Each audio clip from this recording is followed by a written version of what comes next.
Okay, so right now I'm just documenting the new doghouse. A couple of things about this doghouse. Yes, it's very large. Dogs are nothing special, just mongrels, but we love them.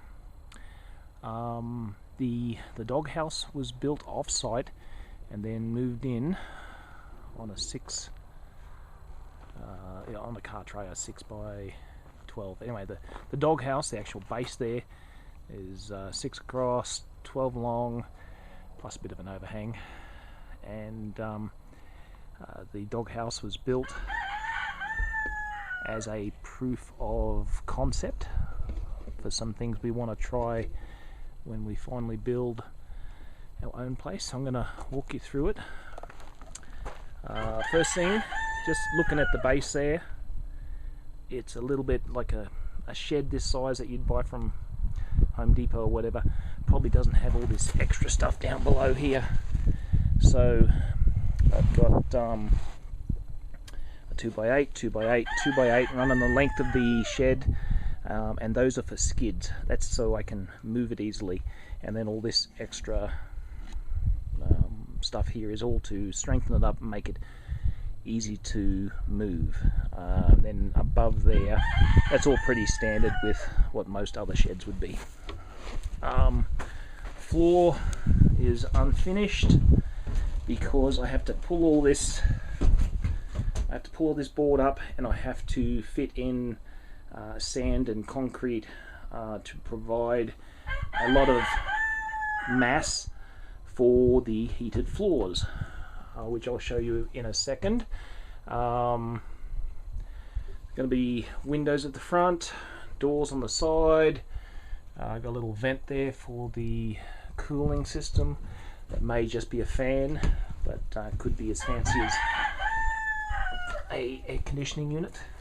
Depends how crazy I want to go. And so get in here, you see there's a pipe that's going to run underneath the floor. Sorry about the rooster. When I'm talking, he likes to talk. And so yeah, we're going to have heated floors, AC for our dogs. So once again, this doghouse is kind of a proof of concept for when we build our real house. But one of the things is that the roof is sloped at an angle that is optimized for solar power. So I can put, whether it's hot water solar or electric solar, on that roof, and that's at the best angle for that.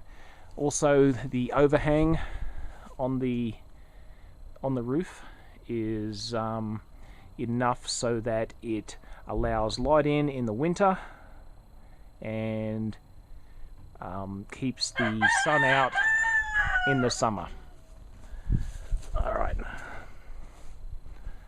so yeah, and it's going to go right here up against this other old shed which came with the property when we bought the place.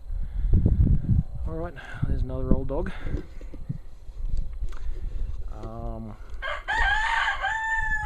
Okay, so I'm gonna try and show you a few things.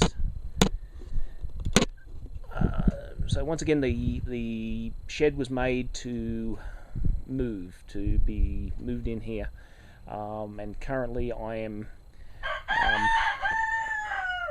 coercing it into place. A couple of tools I use for that. Let me take you over here first.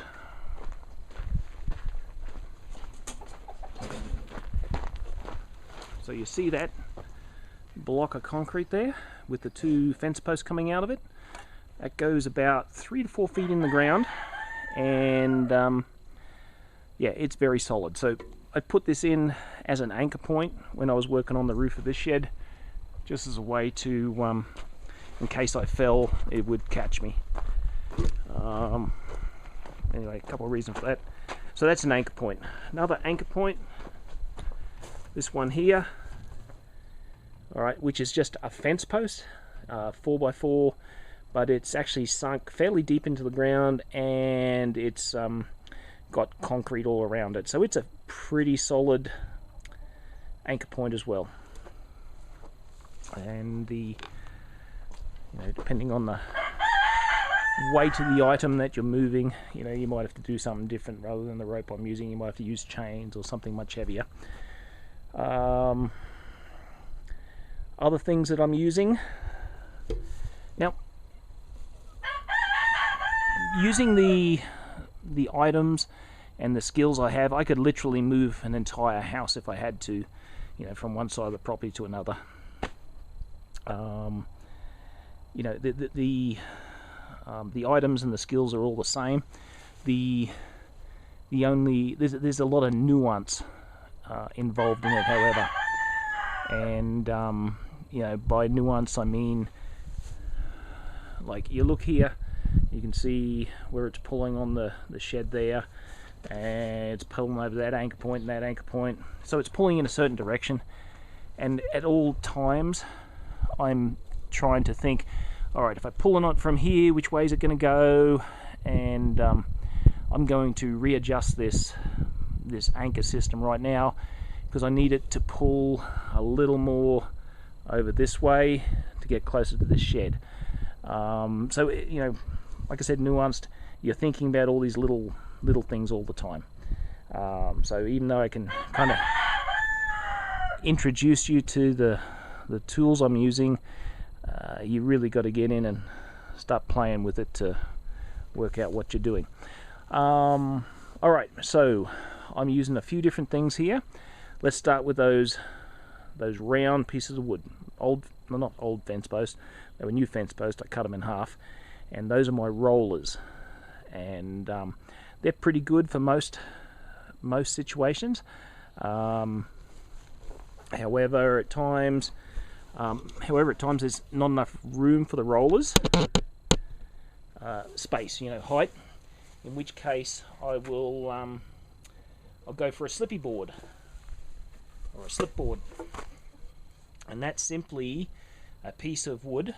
This is 2x8, I think, and I've coated it with paraffin wax. You see that? Hope so. Anyway, coated with paraffin wax, and that reduces the friction and allows you to drag it over this board quite easily. I'll use a lot of other boards, such as these chocks. So depending on the height that you have to achieve, come over in this corner. It's a little bit dark because of the sun, but you'll see I've got some chock boards underneath and a couple of slippy boards on top, and it will slide across those quite easily. And come along, any sort of winch or pulley system would work for that, but I'm using a Jeep Harbor Freight come along, which, by the way, don't last that long. Okay, and another thing I'll use, maybe 4x4 or 6x6 chock pieces of wood, and at times you're going to have to raise it up a little bit just to get it, whether it's a roller or a chock with a slippy board. At times you're going to have to raise it up enough to fit something underneath it, and for that I just use simple, these are light vehicle jacks, scissor jacks, and yeah, I've used those a lot. I actually raised, like that shed behind me, it's quite a bit bigger, and I raised that shed up and put proper foundations under it just using these things. If you've got enough of them, they can do amazing things. Something I'll say about the scissor jack, don't use WD-40 to lubricate them, because the WD-40 tends to so WD-40 is like a cutting oil, and it will tear the crap out of the screw system. So use grease. Here I'm using, I think, lithium grease, but use some sort of grease. Don't use WD-40 to lubricate the springs. I use these a lot, so I want to try and take care of them. I'll be using them again.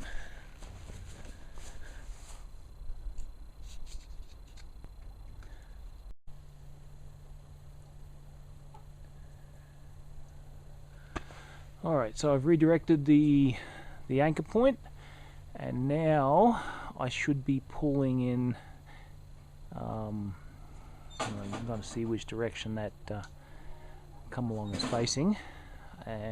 However, I am noticing it does have a bit of friction, and that's because it's trying to pull up onto that roll, that first roll there on the left hand side is trying to pull up onto that. So it is kind of hard, but it should work. So I'm going to do a couple pulls and see how that looks.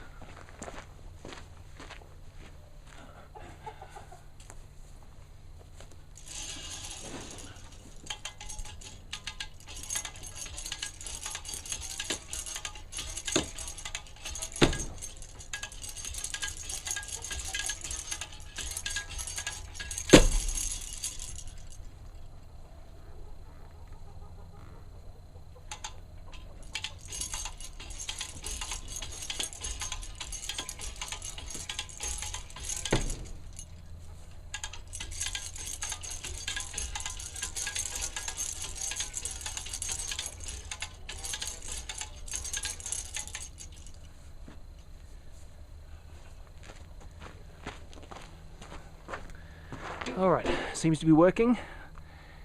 I did feel something let go. I don't know what it was, but it kind of scared me a little bit. So when I'm pulling on stuff like this, I kind of got the weak spot right here. It's not terribly weak. That's a piece of tape. I think it's got a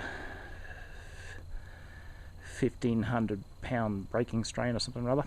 So it's actually pretty strong. But yeah, if it snaps there, I shouldn't get whacked in the head with anything too much. Yeah, you got to keep that in mind. I've seen some terrible towing videos where people have broke a chain or something, has come back and killed somebody. So it's worth keeping in mind.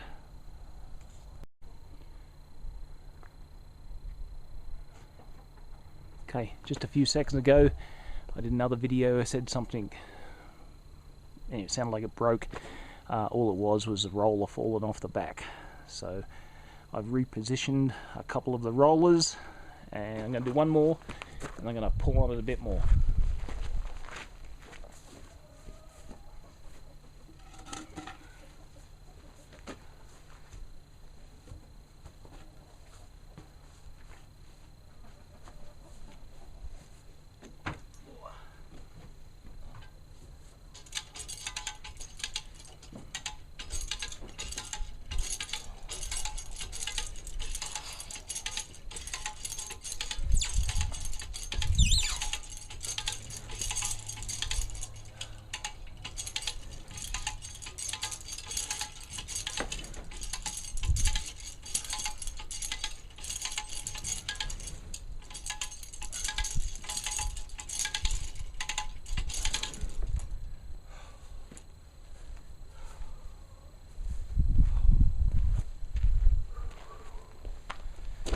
Alright, it's moving fairly nicely again, so I'm just going to keep on. I'm not going to bore you with all the little details, me getting out of breath, but yeah, it's working, so I'll keep up with that, keep you posted.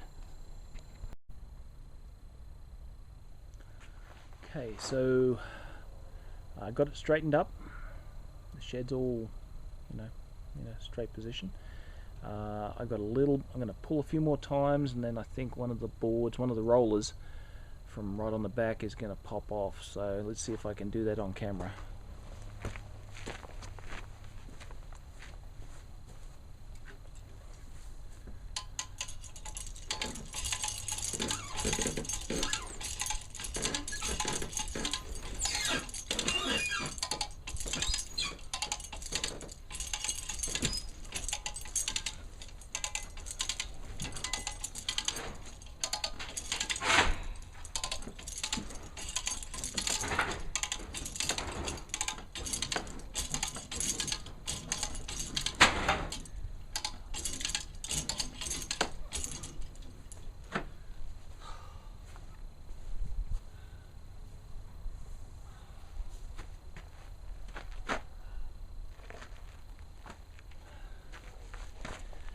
Alright, so didn't quite work as well as I hoped.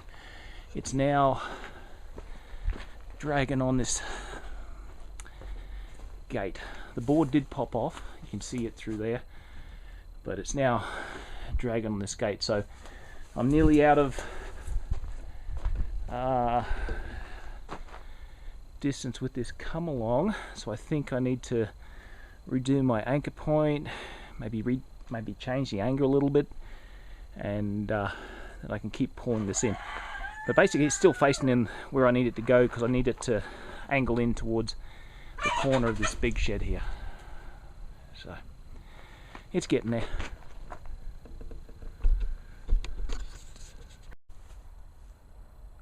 Okay, the doghouse is almost where it needs to go. Probably got another day finishing up, getting exactly where it needs to go, but it's definitely on track. And this is just a testament to what can be accomplished with rollers, pulleys, ropes, levers, fulcrums, and a great deal of human suffering. So my neighbour, we were just joking the other day about how I do things, and I kind of told him, you know, the way the Egyptians did. So but yeah, it's almost there, and yeah, looking good, all on track, and should have it finished up soon.